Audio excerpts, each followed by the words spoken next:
నమస్తే, నేను Chandana. Welcome to great Andhra top stories. పీపీపీ ఈ ప్రశ్నలకు బదులేది? మావోయిస్టు అగ్రనేత మల్లోజుల లొంగుబాటు. పోలీస్ సంఘం ఎక్కడా స్పందించదేం? మెడికల్ కళాశాలను పీపీపీ పద్ధతిలో రన్ చేస్తామంటోంది ఆంధ్ర ప్రభుత్వం. పీపీపీ అంటే ప్రైవేటు పరం చేయడం తప్ప వేరు కాదు అంటోంది విపక్షం. ఈ నేపథ్యంలో కొన్ని సందేహాలు ఉన్నాయి. వాటికి ప్రభుత్వం వైపు నుంచి సమాధానాలు రావాల్సి ఉంది.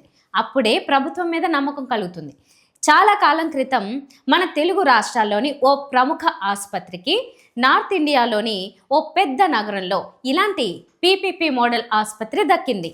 ఇప్పుడు ఏదన్నా టీం అక్కడికి వెళ్ళి ఆ ఆసుపత్రిని పరిశీలిస్తే అర్థమవుతుంది అసలు విషయం. ఇక పాయింట్కి వస్తే, పీపీపీ మోడల్లో ఆసుపత్రులను అప్పగించేందుకు వీలుగా చేసుకునే అగ్రిమెంట్ డాక్యుమెంట్ను ముందుగానే ప్రభుత్వం పబ్లిక్ ముందు ఉంచి ఒపీనియన్ తెలుసుకోగలదా? పీపీపీ మోడల్లో ఎన్ని బెడ్లు ఫ్రీ ఉంటాయి, ఎన్ని బెడ్లు పెయిడ్ ఉంటాయి, అలాగే ఎన్ని మెడికల్ కాలేజీ సీట్లు ప్రభుత్వానివి, ఎన్ని సీట్లు ప్రైవేట్కి, ఆసుపత్రిలో ఫ్రీ బెడ్లు కేవలం వైట్ కార్డుల వారికేనా, అందరికీ అవకాశం ఉంటుందా?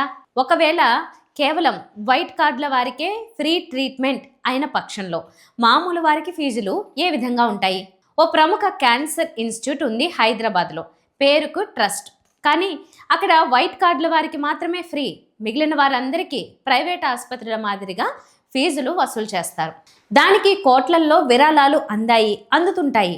కానీ ఒక్కసారి వెళ్ళిన వారికి మాత్రమే తెలుస్తుంది అక్కడ జరిగే తంతు. ఇవేవి మీడియాలోకి రావు. ఇక్కడ ఓ ముచ్చట చెప్పాలి.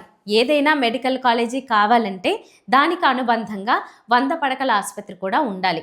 మెడికల్ కాలేజీకి మెయింటెనెన్స్ పెద్ద కష్టం కాదు, కానీ ఆసుపత్రి మెయింటెనెన్స్ అంటే ఆషామాషి కాదు. గతంలో అపోలో ఆసుపత్రికి చిత్తూరు ప్రాంతంలోని ఓ ప్రభుత్వ ఆసుపత్రిని చంద్రబాబు ప్రభుత్వం అప్పగించేసింది. ఇప్పుడు విపక్షం చేయాల్సిన పని ఏంటంటే, అసలు ఆ ఆసుపత్రి ఎలా ఉంది, ఎలా పనిచేస్తోంది, ఫీజులు వసూలు చేస్తున్నారా, ఫ్రీగా ఇస్తున్నారా, ఇవన్నీ చూసి రావాల్సిన అవసరం ఉంది. పీపీపీ మోడల్ అగ్రిమెంట్ డాక్యుమెంట్ బయటికి వచ్చేలా న్యాయ పోరాటం సాగించవచ్చు. పీపీపీకి ఏ న్యాయస్థానం కూడా వద్దు అని చెప్పకపోవచ్చు, కానీ విధి విధానాలు వెల్లడించమని ఆదేశించే అవకాశం ఉంది. విపక్షం ఆ దిశగా ప్రయత్నిస్తే అగ్రిమెంట్ బయటకు వస్తే చాలు, జనమే అర్థం చేసుకుంటారు. మావోయిస్టులకు భారీ షాక్. మావోయిస్టు పార్టీ కేంద్ర కమిటీ పొలిట్ బ్యూరో సభ్యుడు మల్లోజుల వేణుగోపాలరావు అలియాస్ సోను మంగళవారం మహారాష్ట్రలో లొంగిపోయారు. 60 మందితో కలిసి మావోయిస్ట్ అగ్రనేత మహారాష్ట్రలోని గడ్చిరోలి పోలీసుల ఎదుట లొంగిపోయినట్టు ఛత్తీస్గఢ్ ఉప ముఖ్యమంత్రి విజయ్ శర్మ నిర్ధారించారు. ఇటీవల సాయుధ పోరాట పంథపై మల్లోజుల వేణుగోపాలరావు తీవ్ర అసంతృప్తి వ్యక్తం చేయడం వెలుగు చూసింది. తెలంగాణ రాష్ట్రంలోని కరీంనగర్ జిల్లా పెద్దపల్లిలోని నిరుపేద కుటుంబంలో మల్లోజులు జన్మించారు. ఇతని తమ్ముడు మల్లోజుల కోటేశ్వరరావు అలియాస్ కిషన్జీ మావోయిస్టు ఉద్యమంలో అత్యంత క్రియాశీలకంగా పనిచేశారు. 2011 నవంబర్ 24న బెంగాల్లో జరిగిన ఎన్కౌంటర్లో కిషన్జీ మృతి చెందాడు. దాదాపు 3 దశాబ్దాలకు పైగా వామపక్ష తీవ్రవాద ఉద్యమాల్లో మల్లోజుల మమేకమయ్యారు. అయితే కాలక్రమంలో సాయుధ పోరాటం తప్పనే భావనకు ఆయన వచ్చారు. మల్లోజుల వేణు భార్య తారా కూడా మావోయిస్టే. గతంలో ఆమె మహారాష్ట్ర సీఎం ఫడ్నవీస్ ఎదుట మరో 10 మంది మావోయిస్టులతో కలిసి లొంగిపోయారు.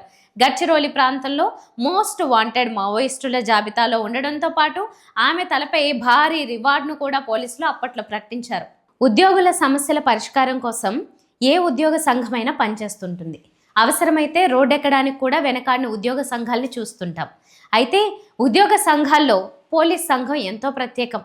కేవలం పోలీస్ బాస్లు, ప్రభుత్వ పెద్దల మెప్పు కోసం మాత్రమే తమ సంఘం పనిచేస్తోందని వివిధ స్థాయిల్లోని పోలీసులు వాపోతున్నారు. అందుకే ప్రజల్లో చులకన అవుతున్నామని పోలీసులు, ఐఏఎస్లు ఆవేదన చెందుతున్నారు. తాజాగా ఏపీ అత్యున్నత న్యాయస్థానం డీజీపీపై చేసిన వ్యాఖ్యలపై పోలీస్ సంఘం స్పందించాలని నెటిజన్లు కోరుతున్నారు. ఇటీవల కాలంలో డీఎస్పీలకు అదనపు ఎస్పీలుగా పదోన్నతులు కల్పించే విషయంలో అవినీతి జరిగిందని సాక్షి పత్రికలో కథనం వెలువడింది. ఈ కథనం పోలీసు ఉన్నతాధికారుల ఆత్మస్థైర్యాన్ని దెబ్బతీసేలా దురుద్దేశపూరితంగా రాశారంటూ పోలీసు అధికారుల సంఘం గుంటూరు జిల్లా తాడేపల్లి పోలీస్ స్టేషన్లో ఫిర్యాదు చేసింది. ఫిర్యాదు చేసిన గొప్ప వాళ్లలో పోలీస్ అధికారుల సంఘం రాష్ట్ర అధ్యక్షుడు జె శ్రీనివాసరావు ఉన్నారు. ఈ ఫిర్యాదుతో సాక్షి ఎడిటర్ మరో 2 జర్నలిస్టు ప్రతినిధులపై కేసు నమోదు చేయడంతో పాటు విచారణ పేరుతో స్టేషన్కు రప్పించుకున్నారు. తప్పుడు కథనమైతే ఖచ్చితంగా చర్యలు తీసుకోవాల్సిందే. కానీ ఇటీవల కాలంలో న్యాయస్థానంలో పదే పదే పోలీసుల తీరుపై మొట్టికాయలు పడుతుండడంపై పోలీసు అధికారుల సంఘం వైఖరి ఏంటో కూడా చెప్పాలి. తాజాగా డీజీపీ నిద్రపోతున్నారా అని న్యాయస్థానం ప్రశ్నించే దుస్థితి తెచ్చుకోవడంపై ఆ శాఖ ఉన్నతాధికారులు పునరాలోచన చేసుకోవాల్సిన అవసరం ఉంది. ఇవి వాటి టాప్ స్టోరీస్. మరిన్ని అప్డేట్స్తో కలుద్దాం. నమస్తే.